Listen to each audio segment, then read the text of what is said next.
So, let's talk about VCF South West. I'll be showing you what I was demonstrating at VCF this year and showing you the demonstrations that I showed and explaining why they are what they are. This is the VIC-20 I was showing. This board assembly is the FPGA and an interface board. The interface board provides all the analog electronics required to produce the video signal and the audio signal, plus level shifters to convert 5 volts of the VIC-20 to 3.3 volts for the FPGA. Are you keeping up with the Commodore? 'Cause the Commodore is keeping up with you. So that is the FPGA producing a splash screen and playing a boot bong, in this case the Commodore tagline from their adverts. The final version will be just a bong and the splash screen will probably be different. The first demo is an audio demo. The 6560 has a bad habit of clipping when you have more than one channel active and the volume turned up. This gives the sounds a rather nasty, buzzy overtone quality. So I wrote a program that produces a tone and then toggles the clipping and scaling bit in my FPGA to turn the scaling logic on, which removes all the clipping. If we run this, that is the clipped audio. If you listen, you can hear the background buzz. That is just scaled audio. The volume has barely changed, but that nasty buzz has gone. So, clipped, scaled. The next demo I'd like to do is the second audio demo that I have. If I can find it.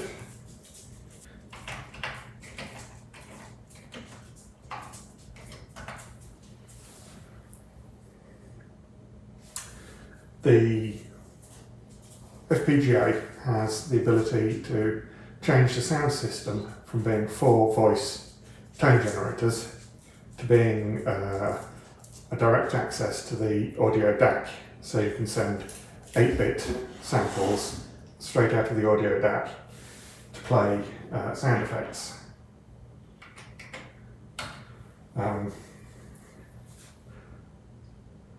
It makes use of a machine code routine to output the samples at 8 kHz.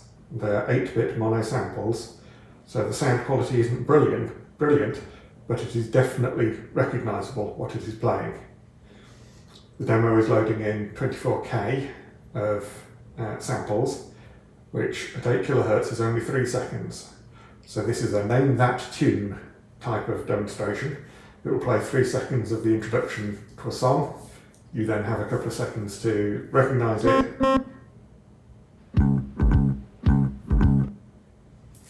So that was the intro, 3 seconds of it, and that was Come On Eileen by Dexys Midnight Runners.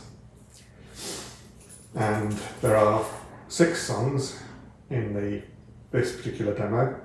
I'll leave it to run through all of them now, but I'll speed up the loading in the video that I've posted on YouTube.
Let's do it.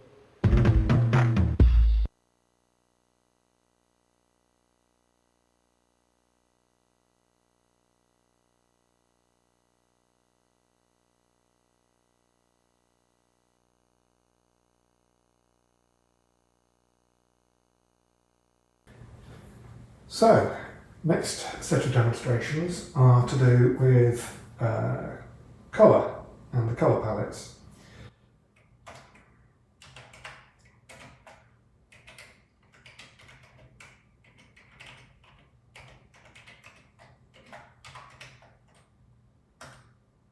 This program is written in C, and if you look at the screen carefully, you'll see that there are 16 foreground colours on display at the same time.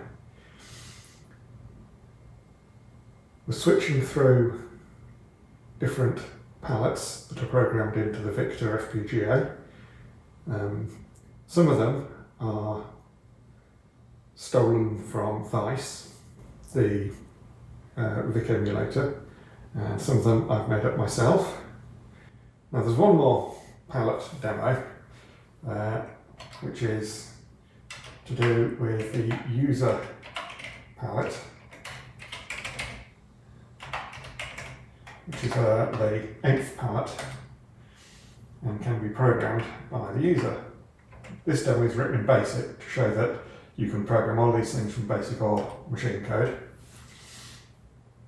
As you can see, it is slowly doing its basic thing, filling the screen with 16 different coloured bars. In the user palette implementation that I've done, you can change the luminance and the hue and the saturation of the colours. Now the luminance has a range of 0, 25, 50, 75 and 100% that you can select from. There are 64 different hue angles you can pick and 64 saturations you can pick. Other than sound and graphics, the VIC chip is responsible for reading the gain paddles. So I've got my trusty gain paddles here. So let's load joypots.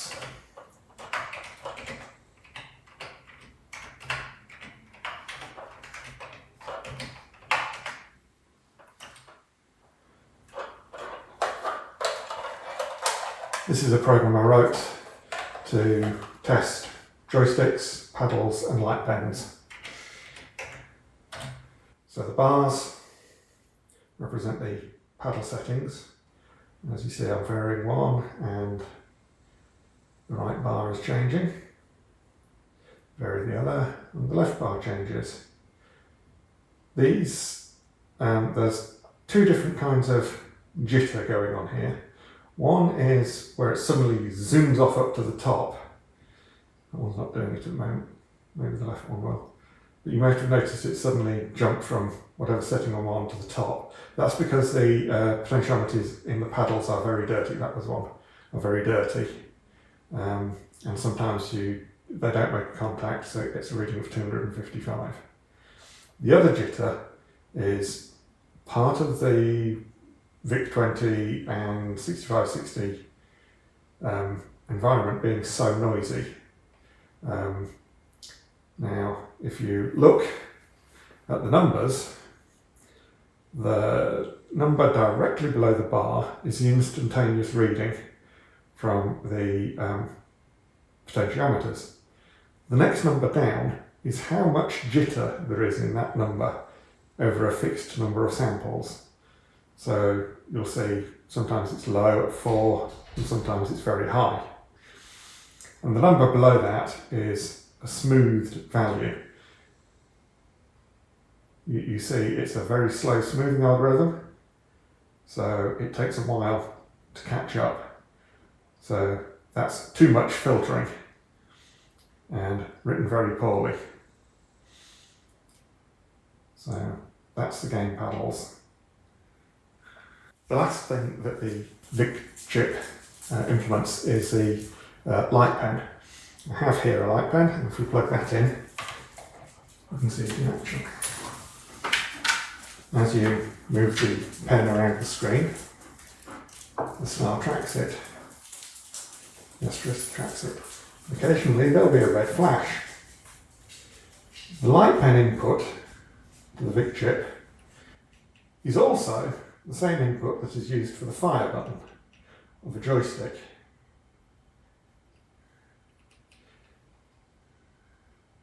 So occasionally it thinks the joystick fire button has been pressed.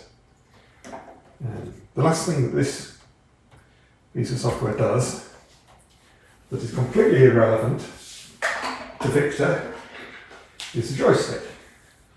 I wanted to show you this so you could see what the red flash is. Now, the joystick has, left, right, up, down, and the diagonals. And fire does that, and that's what we were seeing with the light pen. Just brief fires as the light pen was triggering at the same time the software was polling the joystick registers. So the other thing I was demonstrating is showing is the hardware that I was using before in the development process. I was using the this FPGA development board.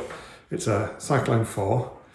The pinout around here is compatible with an Arduino Maxi. You could plug this into an Arduino Maxi and have the two work together. This board has lots of LEDs, which I couldn't use because the LEDs are also connected to these connectors, and I needed all of the I/O on here and here and here to make things work. So this was the FPGA board I was using. It's got a micro USB connector for programming and power. There's a couple of teeny tiny switches that you can use to change what it's doing, and a bunch of jumpers for configuring various different options. In conjunction with that, I had that wired to a piece of breadboard, and I had various, mostly level shifters to start with on here. And then as I got further along, I would build little outrigger boards for the digital to analog converters. This is just an R2R DAC. This would be producing the chroma signal. And the luma signal was created using a different type of DAC setup. This is a resistor chain with pull-down FETs. You turn the FET on, it pulls down that particular node in the chain, and in conjunction with the impedance of the video circuit out here, you get the different luma levels.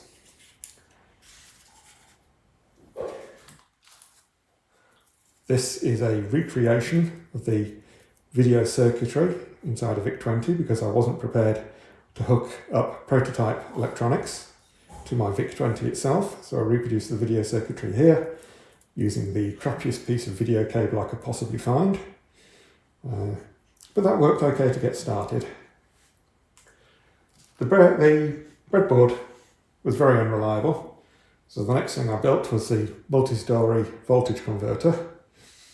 This converts the 5 volts of the VIC to 3 volts 3 for the FPGA board, and it uses some pre-made level shifter boards.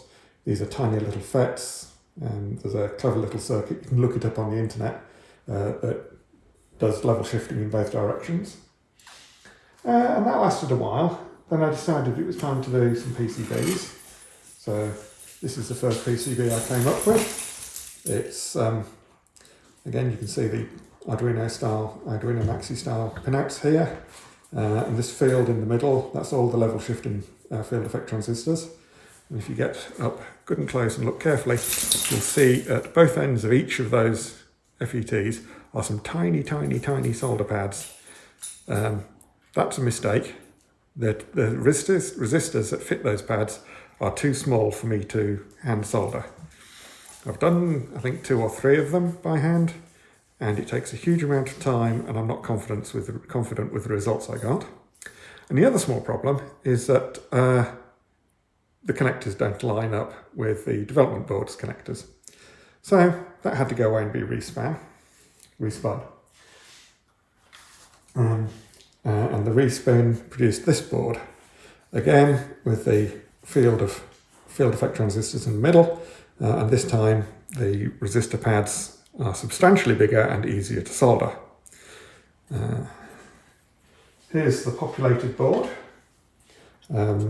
This connector has a ribbon cable going to the 40-pin VIC socket. There are the connectors on the bottom for connecting it to the FPGA development board. There's some nice pretty LEDs which you can make nice patterns on. And down this side you've got one of the R2R DACs with the resistors just sort of chained together. Here's another R2R DAC, and here are some field effect transistors used as level shifters, for the DAC used for Luma and the LEDs. The next PCB I made is this one. This is the current PCB. It's for a completely different development board, one made by a company called Efinix, and I'm using their Trion T20 FPGA. The development board has a 256 ball grid array FPGA. The next board I'm laying out is using a quad flat pack FPGA, which has considerably fewer IOs, which is proving to be an issue. But the advantage of the quad flat pack is that if you are truly careful, you can actually put a probe on the FPGA outputs to see what's going on, which is quite important. Now, let me just unpopulate this from the VIC.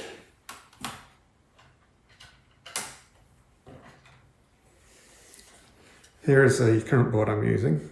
You can see it's got some LEDs, a couple of push buttons, connectors for debugging, ribbon cable to the VIC, a few big old capacitors for smoothing. And under here is the sandwiched on FPGA development board from Efinix. And that concludes my tour of what I've been showing. Thank you very much.